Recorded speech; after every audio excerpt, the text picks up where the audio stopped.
ঠাকুর বলছেন, কেউ কেউ ঐশ্বর্যের, বৈভব, মান, পদ এসবের অহংকার করে। এসব দুদিনের জন্য, কিছুই সঙ্গে যাবে না। আর টাকার অহংকার করতে নেই। যদি বলো আমি ধনী, ধনীর আবার তার বাড়া আছে। সন্ধ্যার পর যখন জোনাকি ওড়ে, সে মনে করে আমি জগৎকে আলো দিচ্ছি, কিন্তু নক্ষত্র যেই উঠল অমনি তার অভিমান চলে গেল।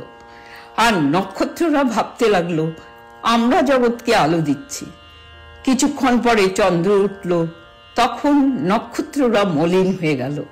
তখন চন্দ্র মনে করলো আমার আলোয় জগৎ আলোকিত হচ্ছে। দেখতে দেখতে অরুণোদয় হলো, সূর্য উঠছে, চাঁদ মলিন হয়ে গেল। কিছুক্ষণ পরে আর দেখাই গেল না। তাই ধনী লোকের টাকার অহংকার করা বৃথা।